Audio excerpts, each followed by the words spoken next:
और दीक्षित जी,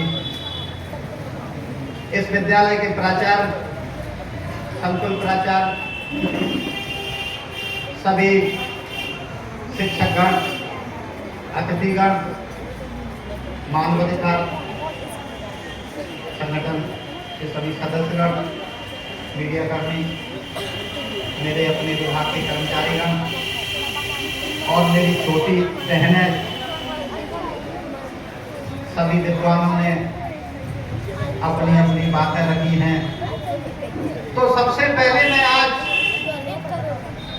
आपको शुभकामनाएं देता हूं कि आज विधि दिवस है, आज कानून दिवस है और कानून की जानकारी प्रत्येक व्यक्ति को, प्रत्येक नागरिक को होना आवश्यक है। हम यह कहकर नहीं बच सकते कि साहब हमें तो इसकी जानकारी नहीं थी, हमें तो कानून की जानकारी नहीं थी इसलिए हमने ये अपराध कर दिया। पता होता तो हम नहीं करते, तो हम इस प्रकार की चीज, इस प्रकार का बचाव नहीं ले सकते। तो मैं आप लोगों को छोटे छोटे कुछ कानूनी टिप्स, कुछ जानकारियां बताऊंगा। बहन बेटियों को उनसे संबंधित कानूनों के बारे में जानकारी दूंगा।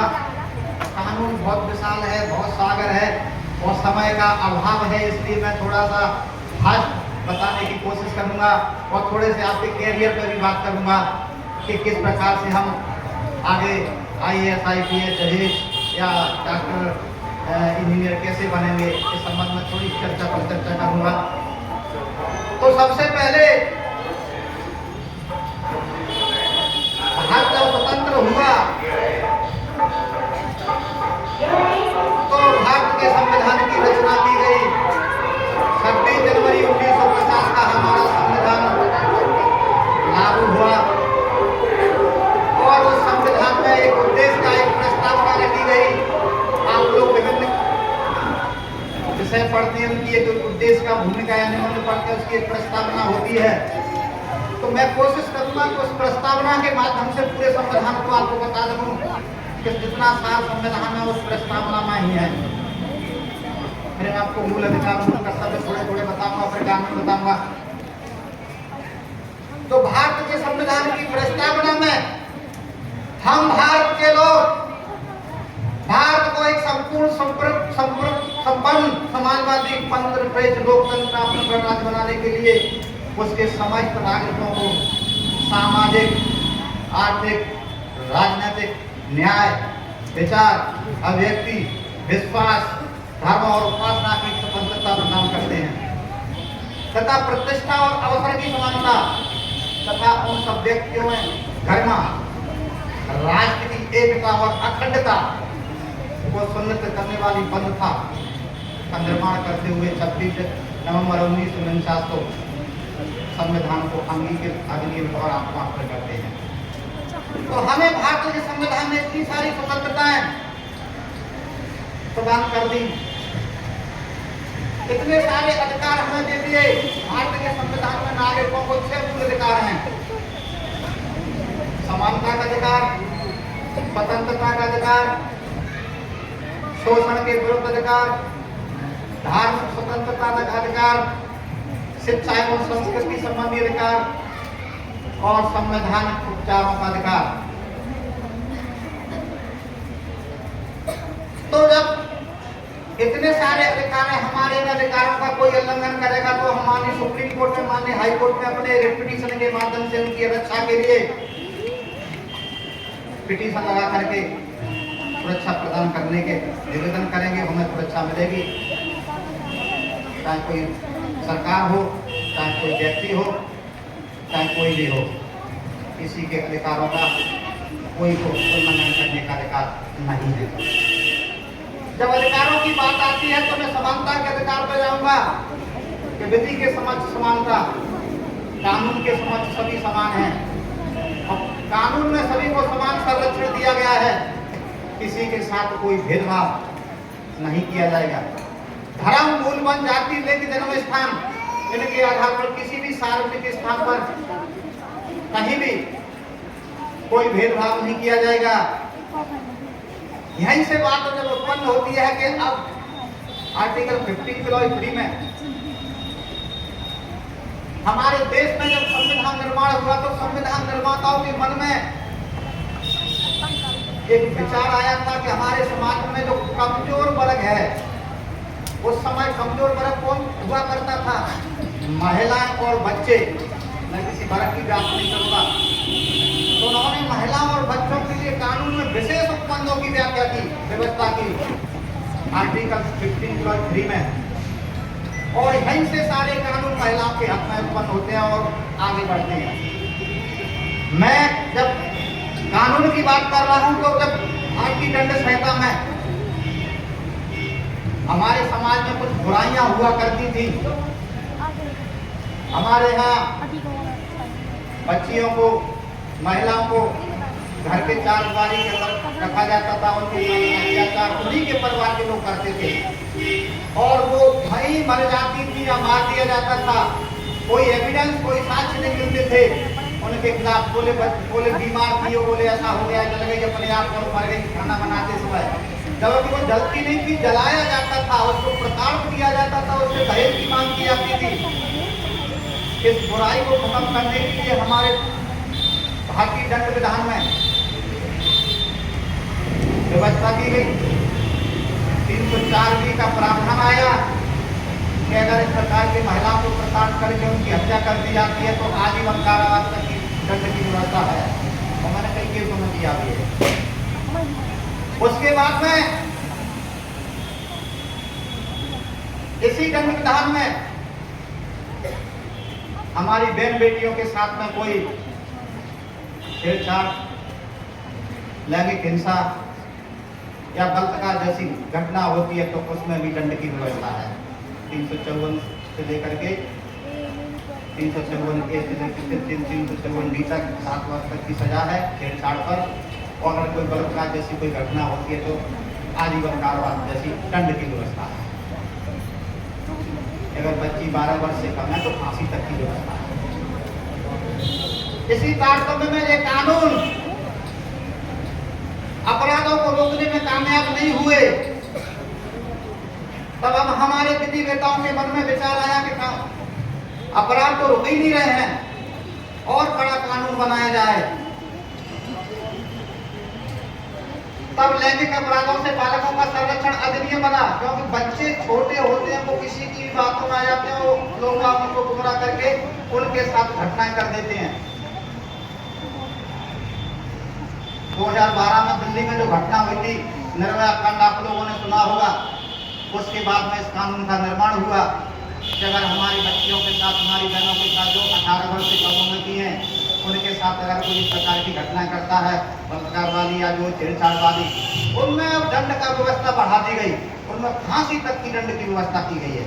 अगर ऐसा कोई करेगा तो फांसी तक, आजीवन कारावास, 20 वर्ष से तो नीचे कोई दंड है ही नहीं है इस प्रकार के अपराध में। तो मैं आपको बता दूं कि आप लोग निश्चिंत रहिए, अपनी बात उचित अथॉरिटी के सामने। अगर कोई ऐसी घटना होती है, कोई आपको परेशान करता है, तो परिवार में माता पिता को, स्कूल में है तो टीचरों को, पुलिस स्टेशन में, जहाँ जहाँ आप शिकायत करिए, बिल्कुल घबराइए मत। ये कानून, ये सब हम लोग यहाँ इसलिए तो बैठा ले गए कि दोषी बचने का है, उनको दंड मिलना चाहिए। राक्षसों को दंड की देने के लिए तो हम लोग बैठे हैं। फिर भी कुछ कानून मतलब अपराध नहीं रुके तो फिर एक दहेज प्रसिद्ध अधिनियम आया कि भाई हमारे समाज में जाने कौन सी बुराई चल रही है, हम चांद पे पहुंच गए और सूर्य पे पहुंचने की कोशिश कर रहे हैं, पढ़े लिखे हो रहे हैं, लेकिन दहेज ढूंढना बढ़ता जा रहा है। हम जहाँ कहाँ रहे हैं, क्या चाहता है हमारा समाज? तो दहेज प्रसिद्ध अधिनियम आया कि अगर कोई दहेज मांगेगा, कोई दहेज देगा, कोई दहेज लेगा, उसमें भी 7 वर्ष तक के दंड की व्यवस्था है। 10 वर्ष से अधिनियम 1961 में। तो आप लोगों को बिल्कुल इस बात का ध्यान रखना है कि ना तो किसी को दहेज देना है और ना किसी को दहेज देना है। बिल्कुल बच्चियां विरोध करें इस चीज का, तभी तो अच्छे समाज का निर्माण करेंगे हम। इसके बाद में मैं एक और कानून के बारे में बताऊंगा आप लोगों को।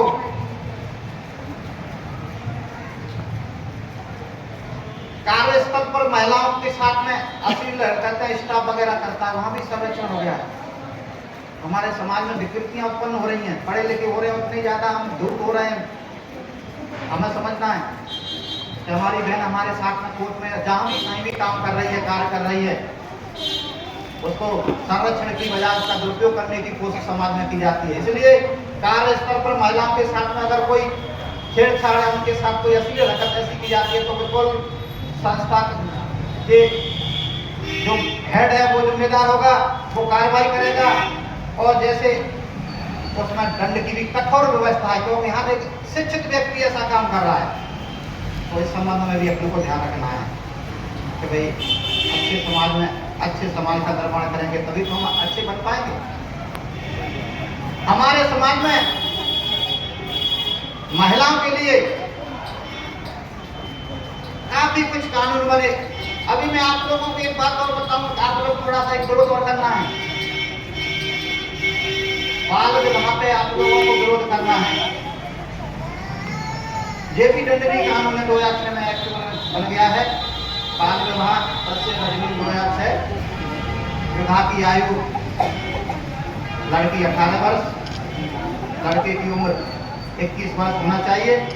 अगर कम उम्र के बच्चे की शादी की जाती है तो वो शादी में आए हुए जितने भी व्यक्ति, साहब हमारा तो नौता था, हम तो खाना खाने गए थे, हमारा क्या दोष है? दोषी है, क्योंकि आप उसमें मालूम है कि अवैध बच्चे का विवाह हो रहा है, आप खाना खाने जा रहे हैं, आपको तो रोकना चाहिए था।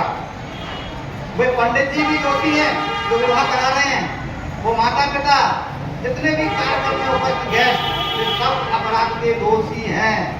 तो हमें संकल्प लेना चाहिए। बच्चियों से मैं विशेष निवेदन करूंगा कि बाल विवाह पे आप लोगों को थोड़ा सा विरोध करना है। एक अच्छी उम्र में विवाह नहीं होना चाहिए, अपना कैरियर बन जाए, अच्छा अच्छे से शादी करिए, बढ़िया। इसके बाद में मैं थोड़े थोड़े और कानूनों के बारे में बताऊंगा कि आप लोग 18 वर्ष के हो जाए तो वाहन चलाएं। आजकल एक्सीडेंट घटना बहुत हो रही है। अगर कोई केस दर्ज हो जाएगा तो फिर आपका जो सपना है ना कमाई है IPS जज या जो बने वो नहीं बन पाएंगे।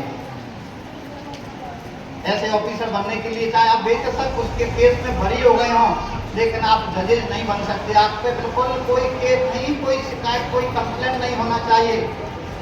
इसकी आईवी जांच करता है पूरा, इसके खिलाफ नहीं कोई कंप्लेंट तो नहीं है, कोई शिकायत तो नहीं है, कैसा व्यक्ति पूरी जांच होती है। आपका कैरियर 1 मिनट में खत्म हो जाएगा। और जब अवैध गाड़ी चलाएगा तो माता पिता को सजा मिलेगी। तो इस चीज को भी अपन को देखना है। अगर दुर्घटना से कोई व्यक्ति सामने वाला मर गया तो फिर क्षतिपूर्ति देनी है उसकी।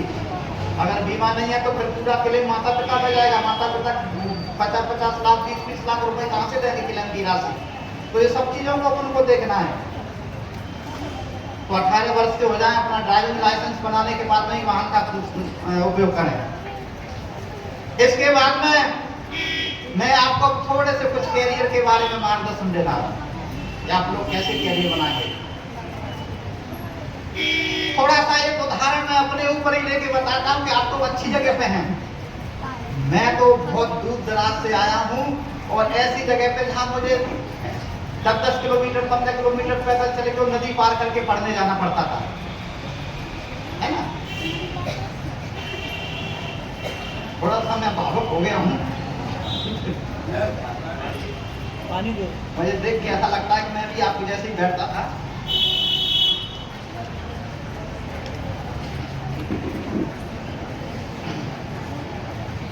तो आप लोगों को ये देखिए, 2 प्रकार के बच्चे होते हैं। एक तो जन्मजात इंटेलिजेंट और दूसरे मेहनत से इंटेलिजेंट।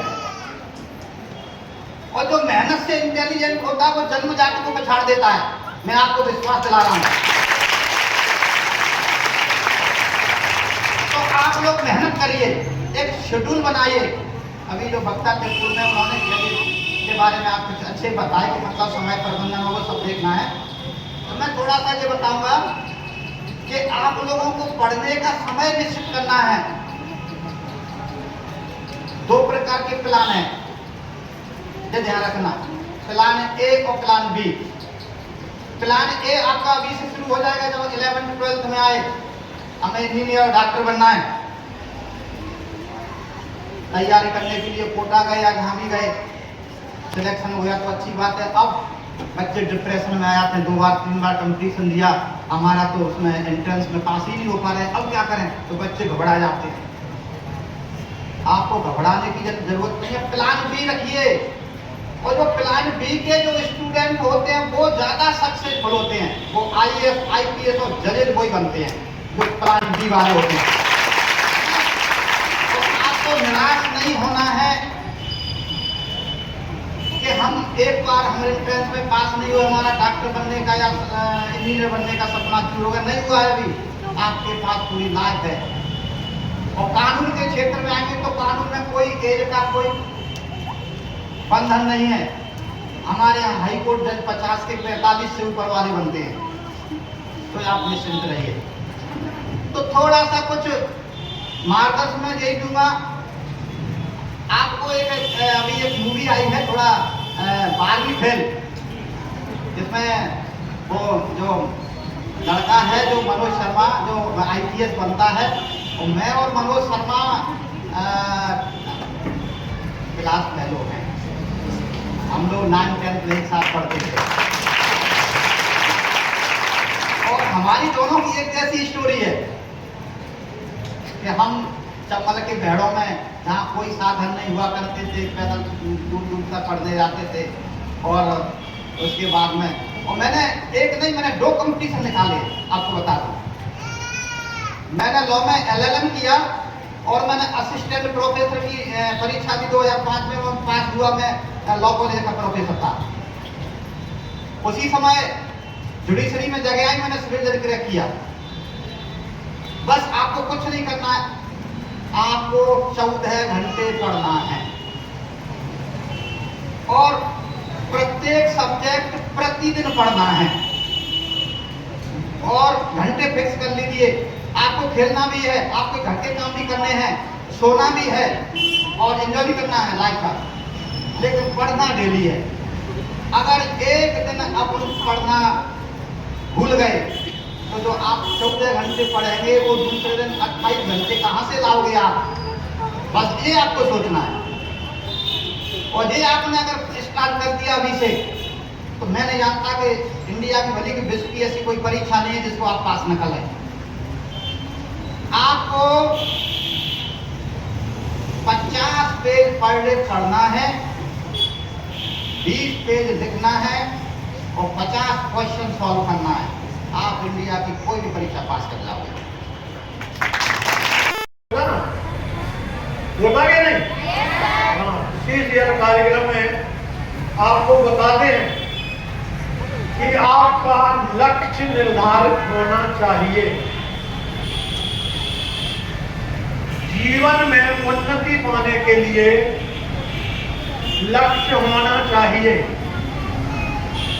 और अगर आप उस लक्ष्य को निर्धारित करके उसी रास्ते पर चलती हैं तो निश्चित। हमारे श्रीमान ADJ साहब आज विराजमान है, और वो आपको विधिक सहायता के संबंध में तथा कानून के संबंध में पॉइंट टू पॉइंट जानकारी देंगे। कोर्ट टच, बैक टच क्या है, कौन कौन से कानून कौन से उस पर लगते हैं।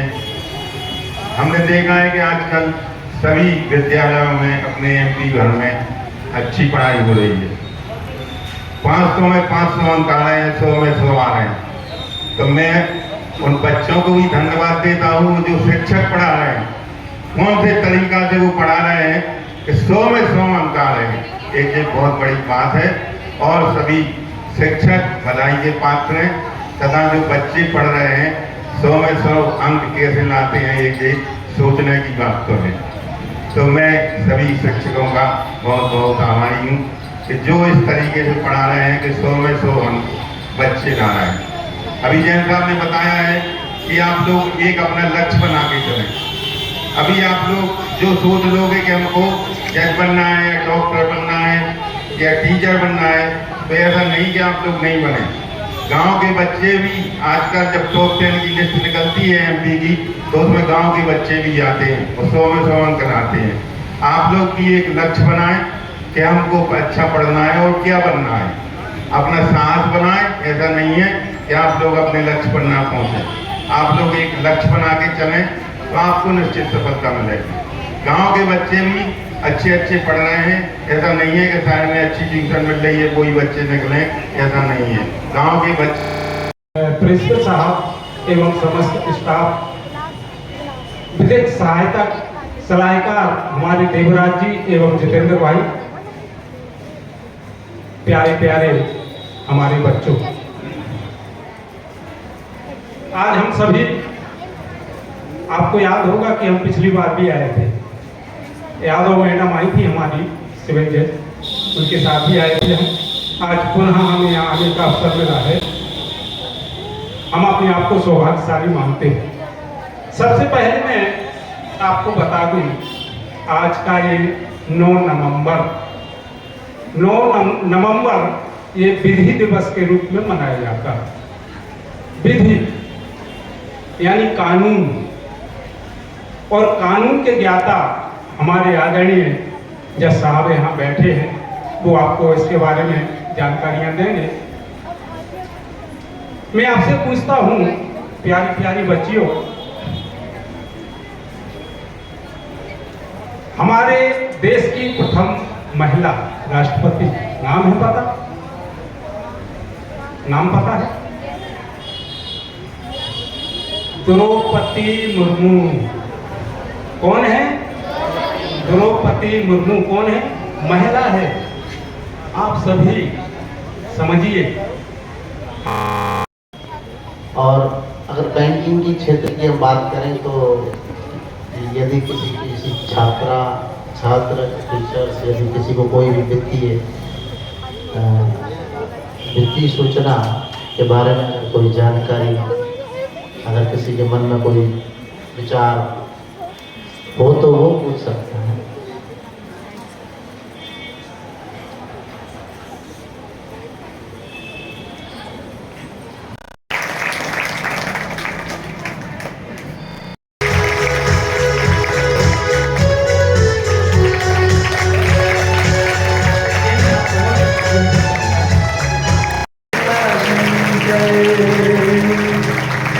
क्षीर सागर की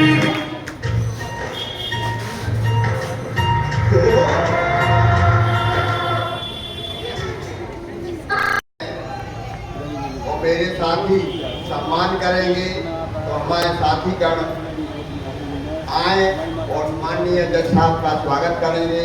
धन्यवाद।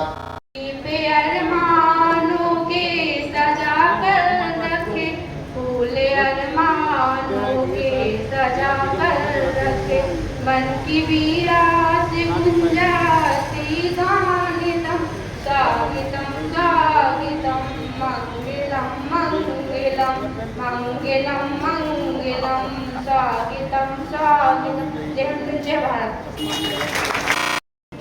आवाज देता हूँ वो बहनें यहाँ आए मंच पर और अपनी प्रस्तुति दें। बहन नीलू और मानसी। आज मैं समस्त अपने शिवकुल के पूरे परिवार को वंदन करता हूँ, अभिनंदन करता हूँ। और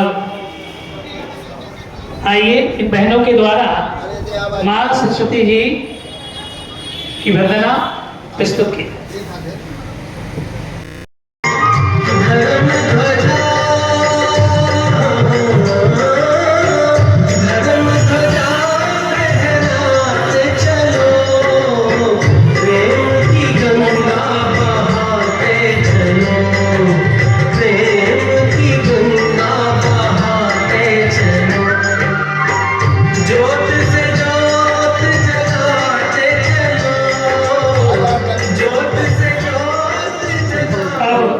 मैं इन दोनों बहनों को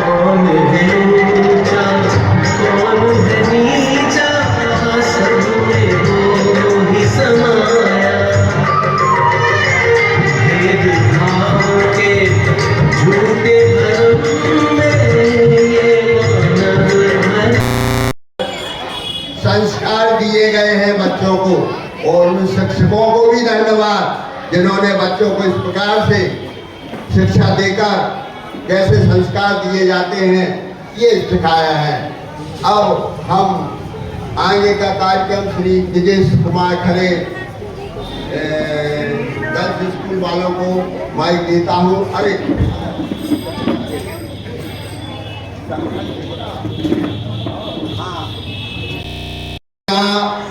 निष्पत्ति के काम नहीं हो रहा है।